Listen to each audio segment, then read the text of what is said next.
Alright guys, Dior's here. So a friend of mine told me I should go ahead and make this video, so I'm going to, okay? So I'm working on a Faraday cage, and actually I'm going to be opening up two other Faraday cages that I made back in January 2017. So these have been packed up since January 2017. So we're actually going to be cutting these open and seeing what I packed away almost 9 years ago and see what condition they're all in. But I'm using, for this big Faraday cage I'm working on right now, this is an old Mortars Faraday cage. And what I've done is I've taken, then sprayed the inside as well as the lid with some spray-in liquid rubber. Oops. Use some Flex Seal. Because this one's so big, it's taken me about 2.5 cans to coat the inside of this. But try to get a nice thick layer of rubber. And with as much Flex Seal as I've had to spray into this thing, it's going to take probably about, I'd say, 3 or 4 days for it to cure, because we're getting into the colder months over here in Texas, so heat really does help, and that's part of the reason why I've got the space heater right here. I'm trying to get some artificial heat on here to at least get the curing process to go, because it's not curing overnight like it's supposed to be, because it's getting too cold for it to cure on its own. So yeah, there's a few ways you can do this. Some people, they opt to pull the rubber gasket out of here. I just like to leave mine, because what I'm going to do is I'm going to tape over the exterior. You know, once you get the lid sealed up, I'm going to tape over with aluminum tape. And the tape in specific you need is this tape right here, where it says aluminum foil tape. That's what you need. You don't want the silver duct tape. You don't want the silver colored Mylar tape that some of these hardware stores will try to sell you. No, you need this tape right here.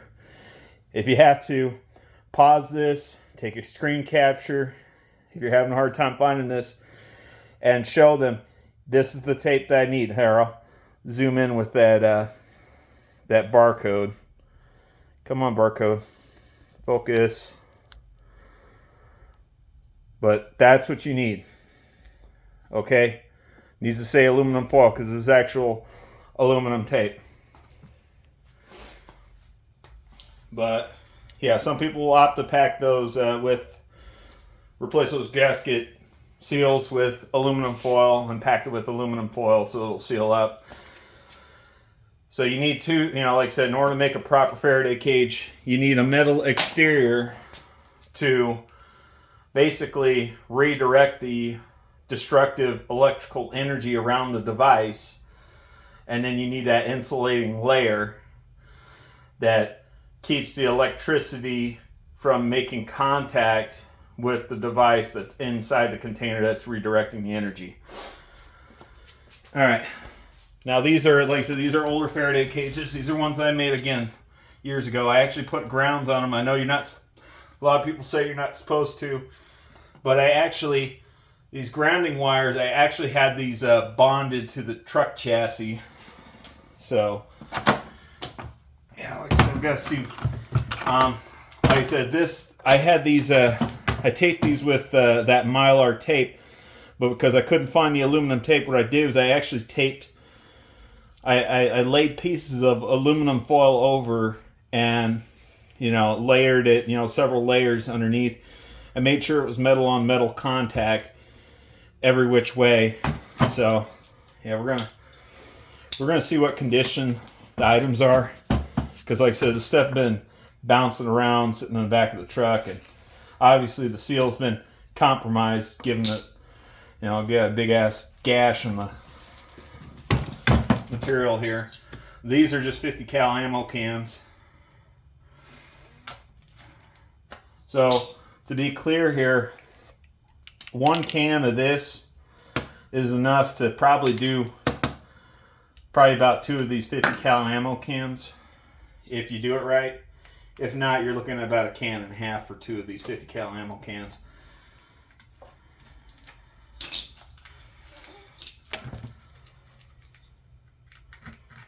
I'm going to pause this real quick here, okay? All right.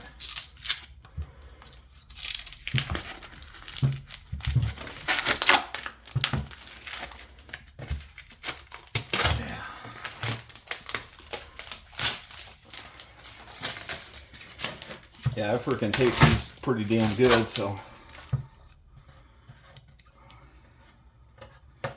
I'll have some fun time trying to get the rest of that cleaned off. All right. All right. Okay. So I got spark plug wire.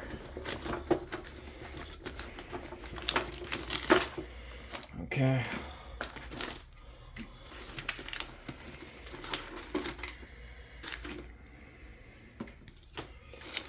Let's see what we got here. Oh, throttle sensor. This is a throttle positioning sensor. It probably goes up on the top of the manifold on the throttle body. So this is probably the alternator.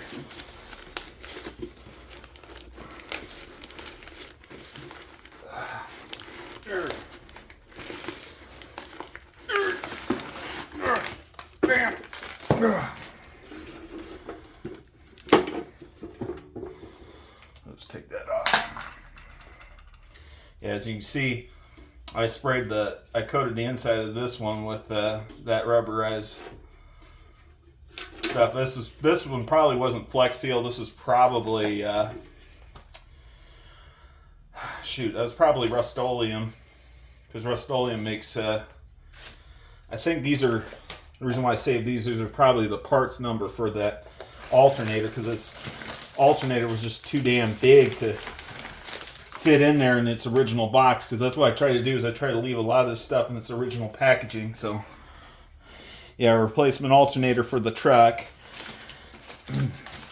Like I said, replacement spark plugs and spark plug wire, replacement throttle positioning sensor.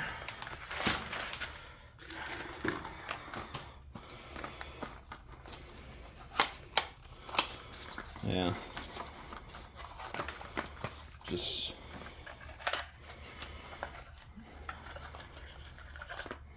bought some AC Delco, so those are, it looks like everything's still good. I was just checking to make sure, because like I said, I had packaged this and I was not sure what the condition was given how long everything sat.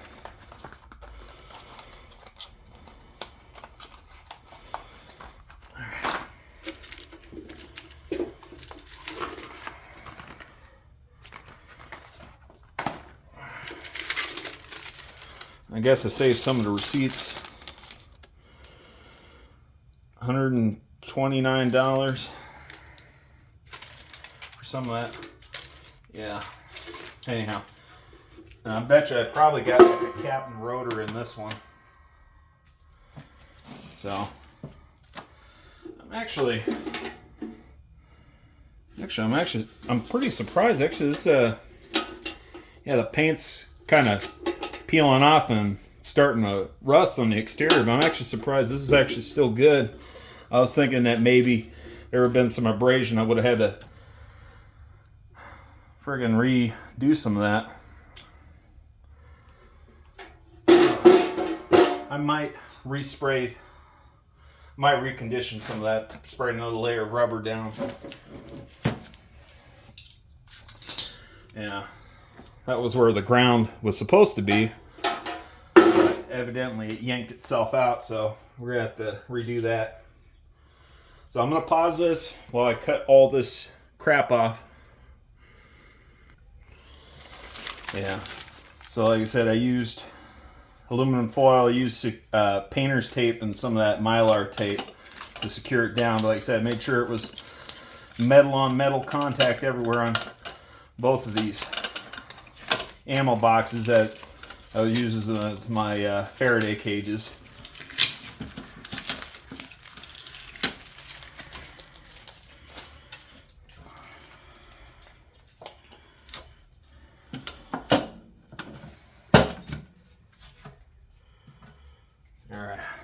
So, let's see what we have in here. All right. So, first off, I've got my multimeter. And actually, I need to check to see if the batteries are still good in this damn thing, because this thing's been sitting for a while. We'll see if this even turns on. Oh, shit. Well, that's good news. So that still works. I'm probably going to just go ahead and change the batteries out on this. So, yeah, I completely forgot I had a multimeter stowed away.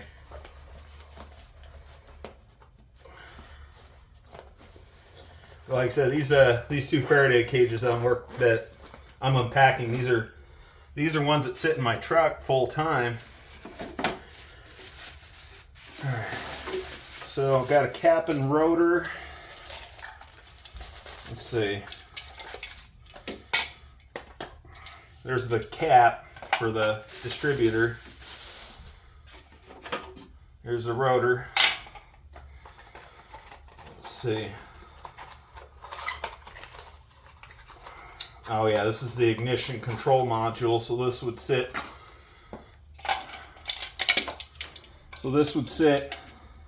Underneath the cap, right there, just like that, on top of the distributor.